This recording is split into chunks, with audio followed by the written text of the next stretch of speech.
আসসালামু আলাইকুম ভিউয়ার্স, আমি আজকে আপনাদের রান্না করে দেখাবো মানকচু। নিশ্চয় আপনারা দেখে চিনতে পেরেছেন। এই মানকচু আমি আপনাদের আজকে রান্না করে দেখাবো ডিম দিয়ে।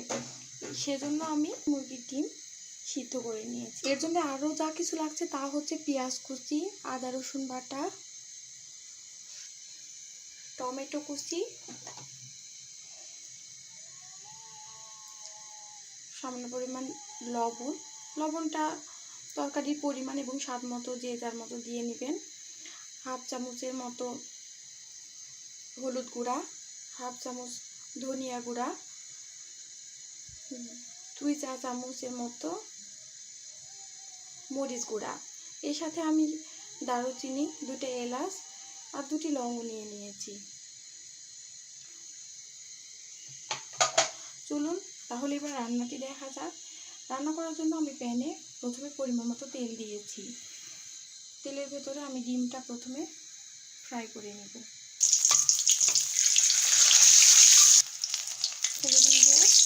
ডিম ভেজে নেবেন। ইচ্ছা করলে আপনারা ডিমটা একটু হালকা করেও ভাজতে পারেন, আবার আমার মতো এরকম ব্রাউন কালার করেও ভাজতে পারেন। দেখুন ভিউয়ার্স, আমি ডিমগুলো ভেজে উঠিয়ে রেখে ওই একই তেলের ভেতরে কিছু পেঁয়াজ কুচি দিয়ে দিয়েছি। এই পেঁয়াজটা আমি এখন বেরেস্তা করে নেব। দেখুন ভিউয়ার্স, আমার বেরেস্তা হয়ে এসেছে। এখন আমি বেরেস্তাগুলো উঠিয়ে নিচ্ছি। দেখুন ভিউয়ার্স, আমি এখন পেঁয়াজের বেরেস্তাগুলো উঠিয়ে নেওয়ার পর ওই একই প্যানে ওই একই তেলের ভেতরে কিছু পেঁয়াজ কুচি দিয়েছি। পেঁয়াজ কুচিগুলো যখন হালকা সফট হয়ে আসবে তখন আমি এর ভেতরে এক এক করে আমার প্রয়োজনীয় মশলাগুলো অ্যাড করব।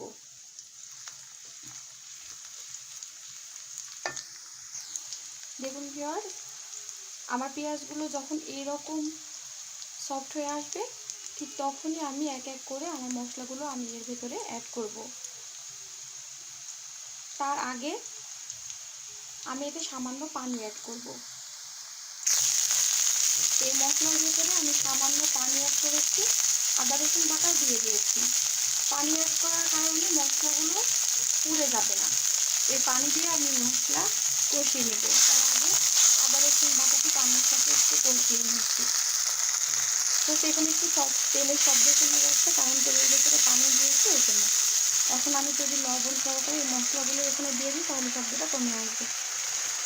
লবণ, ধনিয়া গুঁড়া, মরিচ পাউডার, হলুদ পাউডার আর দারুচিনি, এলাচ, তেজপাতা, লং দিয়ে দিলাম আমি এর ভেতরে।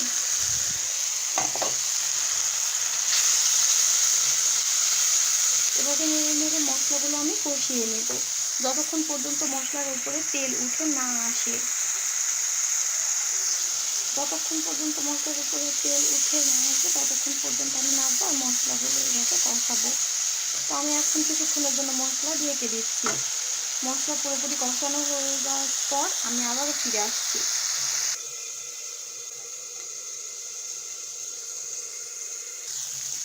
আমার মশলায় দেখুন তেল উপরে উঠে এসেছে। এ পর্যায়ে আমি এর সাথে কেটে রাখা টমেটো কুচি অ্যাড করছি।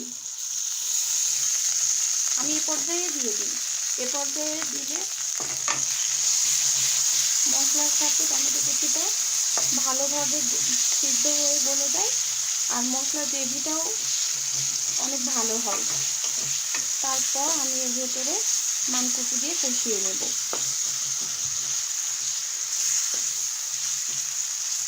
আমি 1 থেকে 2 মিনিট এটা একটু অল্প আঁচে নেড়ে নেব। তারপর মানকচু এতে অ্যাড করব। ভাপ দিয়ে রাখা মানকচু মশলার ভেতরে দিয়ে দিলাম। মানকচু একটু দেখতে কালো দেখাচ্ছে, কারণ ভাপ দিয়ে রাখার কারণে রঙটা এরকম হয়ে গেছে। মানকচু এখন আমি মশলার সাথে ভালোভাবে নেড়ে চেড়ে কষিয়ে নেব। এভাবে ভালোভাবে নেড়ে চেড়ে এখন আমি মানকচুটি অল্প আঁচে 5 মিনিটের জন্য ঢেকে দেব। ফিরে আসছি 5 মিনিট পর। 5 মিনিট পর তরকারিটা আমি আরও একবার নেড়ে দিচ্ছি। দেখুন ভিউয়ার্স, আমার তরকারির কালারটা কত সুন্দর এসেছে। আমি আরও 5 মিনিটের জন্য কষিয়ে নিব। ফিরে আসছি 5 মিনিট পর। ফিরে আসতে আরও 5 মিনিট পর এখন আমি নেড়ে দিচ্ছি। মানকচু ভাপ দিয়ে নিয়েছি, সেজন্য অনেকক্ষণ ধরে কষানোর কোনো দরকার নেই।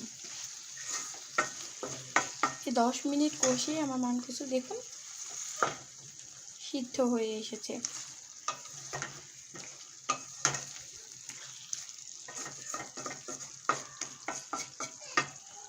আমি এখন আমার প্রয়োজন মতো এখানে পানি দিয়ে দিব।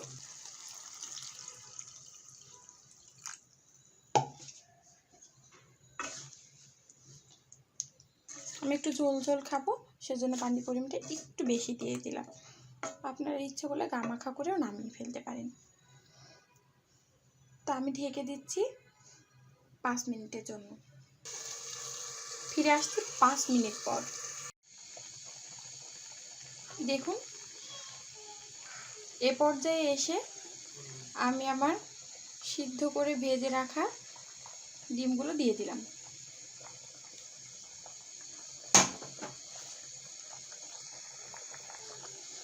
ডিম দিয়ে ভালোভাবে নেড়ে চেড়ে আমি আরও কিছুক্ষণের জন্য ঢেকে রাখবো।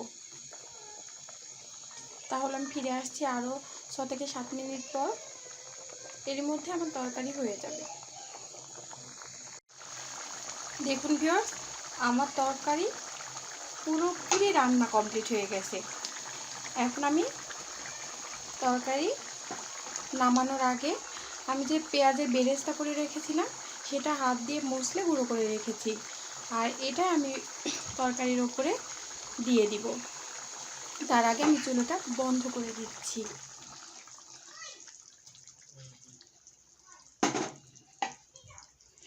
এখন আমি আপনাদের আমার তরকারি সার্ভ করে দেখাচ্ছি। ভিউয়ার্স, আপনারা আমার রান্না যদি ভালো লেগে থাকে আপনারাও ট্রাই করে দেখবেন। আমি আশা করছি অবশ্যই আপনাদের ভালো লাগবে। আমি এখন আপনাদের সার্ভ করে দেখাচ্ছি। দেখুন ভিউয়ার্স, আমার তরকারি দেখতে কত সুন্দর লাগছে। দেখতে যেমন সুন্দর, খেতে তেমনই মজা। আপনারা রান্না করে খেয়ে দেখবেন, একবার খেলে বারবারই খেতে মন চাবে। যদি আমার রেসিপিটি ভালো লেগে থাকে তাহলে আমার চ্যানেলটি সাবস্ক্রাইব করতে ভুলবেন না। লাইক, কমেন্ট এবং শেয়ারও করে দেবেন। আর পাশে থাকা বেল আইকনটি অবশ্যই বাজিয়ে দিবেন। আল্লাহ হাফেজ।